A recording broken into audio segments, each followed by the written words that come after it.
VFB Podcast, la vérité qui affranchit.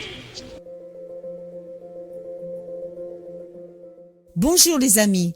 Bonjour. Bienvenue dans les podcasts de Réparateurs des Brèches.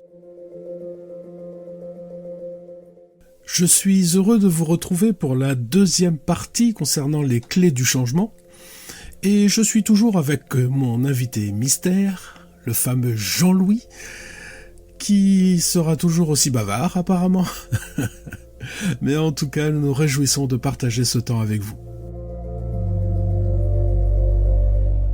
Pour faire un petit rappel, dans la première partie, on a détaillé 2 points. Le premier, c'était accepter de l'aide, et le deuxième, être humble. Donc nous allons tout de suite commencer avec le 3e point, qui est rechercher les vérités. Je ne vais pas encore tout détailler, mais je vous donne les grandes lignes. Il va falloir identifier ces blessures. Alors, dit comme ça peut paraître un peu stupide parce que tu es en train de te dire « c'est bon, mes blessures, je les connais ». Ah, est-ce que tu les connais dans le détail ? Parce que on ne peut pas faire un package avec la blessure. Déjà, on ne peut pas faire un package de toutes les blessures et puis dire « Seigneur, eh bien, guéris mon cœur. Allez, merci, c'est passé. » Ça ne fonctionne pas. Parce que chacune des blessures a semé quelque chose en toi, particulièrement. Donc il est nécessaire de travailler sur chacune des blessures, de les détailler pour voir ce que ça a pu semer. Mais aussi pour discerner, et ça c'est l'autre point, quels sont les liens qui sont attachés à ces blessures. Parce qu'il y a des liens.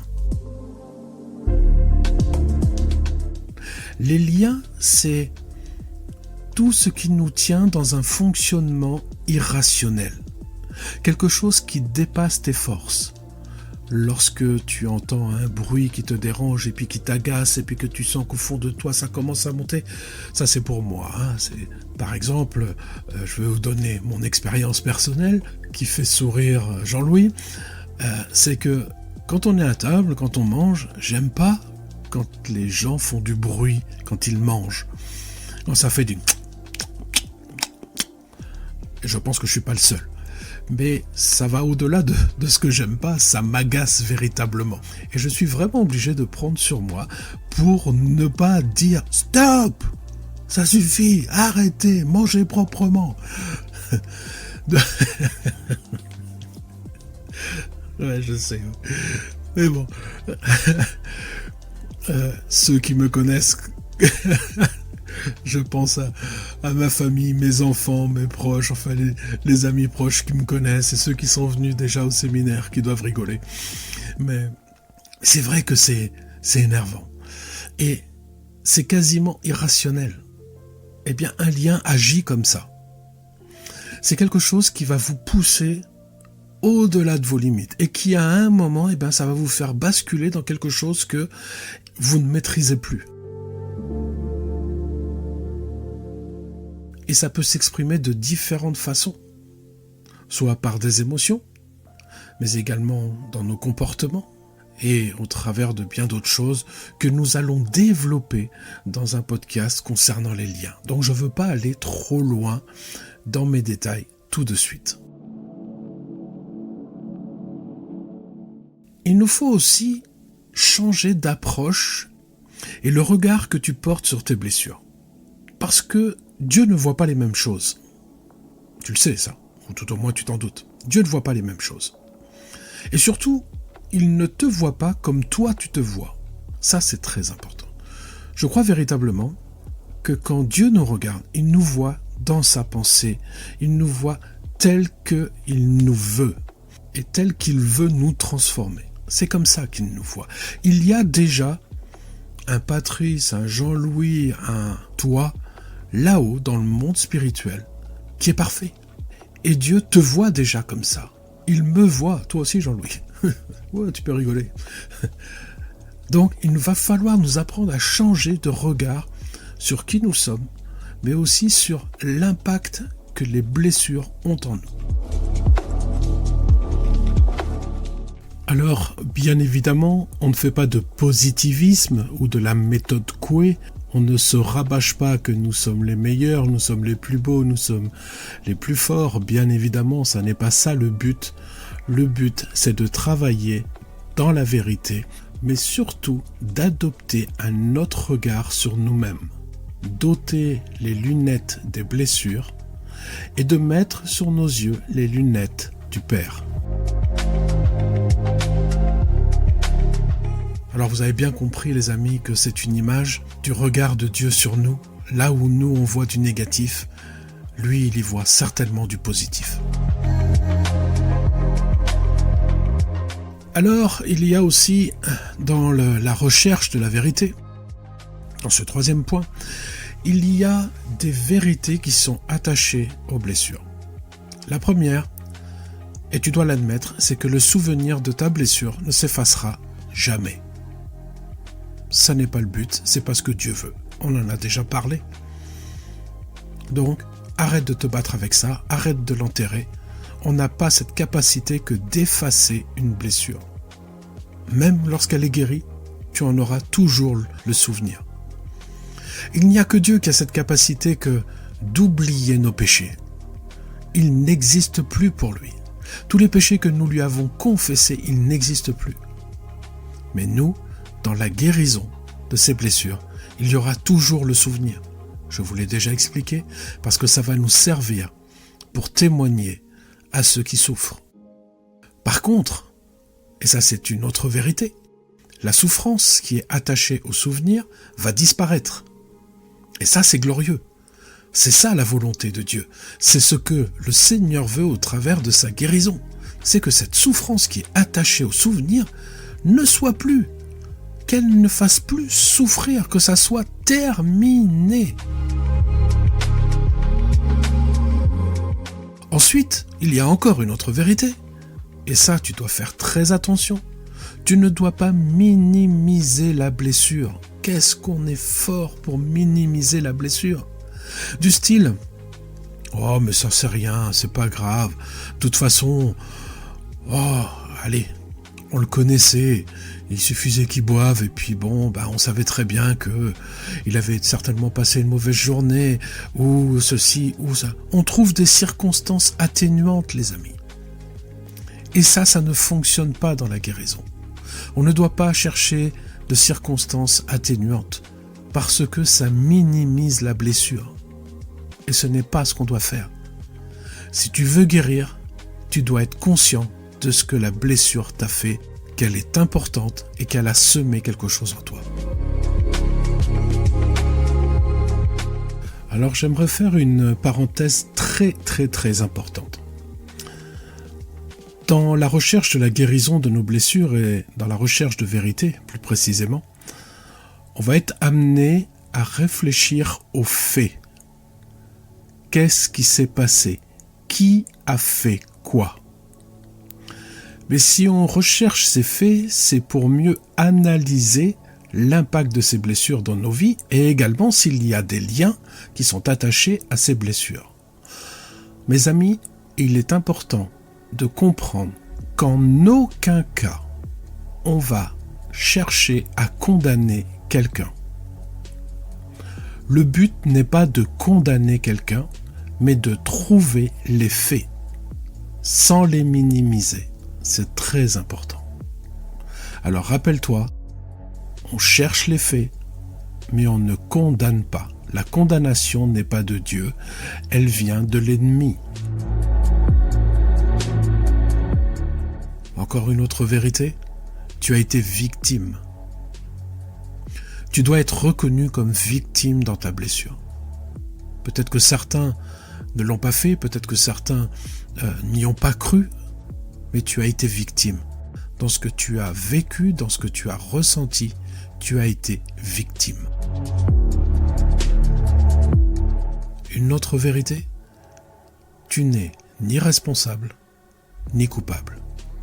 Ça c'est important. On l'a tellement entendu que ces personnes qui ont été victimes, peut-être d'inceste, peut-être d'abus sexuels, peut-être de violences psychologiques, d'abus psychologiques, finissent par considérer qu'elles sont responsables ou coupables. Alors tu dois bannir tout cela, mon ami.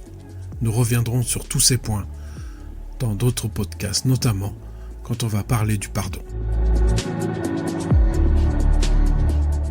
Et il reste le 4e point, mon ami. C'est marcher par et avec l'esprit. Et forcément, on n'y coupe pas, c'est le pardon. Je sais qu'il a été enseigné que si tu veux guérir, si tu veux ne plus souffrir, si tu veux, tu dois pardonner, comme si le pardon était la seule possibilité pour guérir de quelque chose. Oui mais non, ce n'est qu'une partie de la vérité, les amis. Pardonner fait partie du chemin de guérison. Ce n'est pas la guérison. Alors peut-être, effectivement, dans certains cas, le fait de pardonner te libérera complètement et tu n'auras rien d'autre à faire. Et dans des situations très douloureuses, il y aura d'autres choses à faire pour trouver la guérison. Mais le pardon est inévitable. Alors, il y a le pardon que tu dois donner, mais aussi peut-être que tu devras toi-même demander pardon dans certaines situations. Et il faudra peut-être aussi que tu te pardonnes. Je ne vais pas aller plus loin dans les détails, il y aura plusieurs podcasts sur le pardon. Ensuite, je vous ai dit tout à l'heure que dans les recherches de vérité, il fallait identifier des liens. Ces liens, mon ami, il va falloir les briser. Parce que peut-être que tu as fait ce travail de pardon et que tu es dans ce questionnement de « mais pourquoi ça revient ?» Et j'ai fait un travail et en plus, je sais que tu l'as fait sincèrement. Et ma question est toujours la même. Est-ce que tu as brisé les liens ? Je vais te donner un exemple. Lorsque tu es soumis à quelqu'un qui te manipule, qui te domine, tu es pris dans ses griffes. Tu es lié par la manipulation de cet homme. Tu es lié par cet homme. Il y a un lien, un mauvais lien, ce qu'on appelle un lien inique, qui s'est tissé entre toi et lui. Donc, si des années plus tard, tu fais le travail de pardon, mais que tu n'as pas brisé les liens qui se sont tissés au travers de tout ce que tu as vécu, tu vas pardonner, mais tu auras comme un élastique dans le dos qui va te ramener à chaque fois dans ta souffrance. Il va falloir identifier ces liens et les briser. Ensuite, il va falloir que tu modifies ton comportement. Et pour ça, il va falloir que tu sortes de ta forteresse, de ta zone de confort. Et ça va pas être le plus facile. Dans les vérités, il a fallu accepter que tu changes. Mais là, il va falloir le faire, il va falloir faire le pas. Il va falloir que tu marches avec l'esprit. Il va falloir que tu sortes de cette cage, pas tout seul, avec lui. Jésus n'a jamais dit de faire les choses tout seul. Il a dit de le faire avec son esprit. Lorsque Pierre sort de la barque et qu'il marche sur les eaux, il ne le fait pas tout seul, même s'il est seul physiquement, mais c'est le Saint-Esprit, c'est la puissance du Saint-Esprit qui le maintient sur les eaux. Alors toi aussi tu as besoin du Saint-Esprit et de cette puissance pour t'aider à marcher à l'extérieur de cette forteresse. Et une fois que tu auras fait tout ce travail, mon ami, il va falloir que tu te positionnes dans la foi. Il y aura ce qu'on appelle le temps de convalescence. Il va falloir que là, ta foi se mette en action parce que l'ennemi va essayer de revenir à l'assaut pour te repousser dans ta forteresse. Et là, il va falloir vraiment que tu fasses marcher ta foi pour dire que tu as fait le travail. Nous redévelopperons encore tout ça dans un autre podcast. Alors, pour conclure, les amis, il va falloir marcher selon le rythme du Saint-Esprit. Il ne faut surtout pas se focaliser juste sur une blessure. Tu dois demander au Saint-Esprit qui t'éclaire, qui te montre par quelle blessure tu dois commencer, comment travailler, qu'il trace un peu un organigramme de tes blessures. Petit conseil, fais attention à l'arbre qui cache la forêt. Souvent, on a une idée, on pense qu'on vient pour telle chose, ou on commence par cette blessure parce que c'est celle qui vraiment nous pollue, qui est lourde dans nos cœurs, elle est lourde de conséquences et on dit que c'est celle-là qu'il faut qu'on traite. demande au Saint-Esprit et marche à son rythme. Alors, tu es prêt ? Tu es prête ? Je suis tellement heureux de vous partager tout cela, les amis. J'espère que ce podcast vous a plu et que vous avez hâte d'entendre la suite. Eh bien, pour ma part, j'ai hâte de le faire. Voilà. Merci Jean-Louis pour ta présence. J'espère que la prochaine fois, tu prendras la parole. Moi, il n'y a pas trop de réaction. Bon. En tout cas, pour ma part, les amis, je vous embrasse très fort dans le Seigneur Jésus-Christ. Avec tout mon amour, je vous dis à très bientôt. Au revoir. N'oubliez pas que vous pouvez retrouver le texte intégral de ce podcast dans notre site internet www.réparateurdesbrèches, tout en minuscules, tout attaché et tout au pluriel, .fr. Vous pouvez nous adresser vos questions à réparateurdesbrèches, tout en minuscules, tout attaché et tout au pluriel, @gmail.com.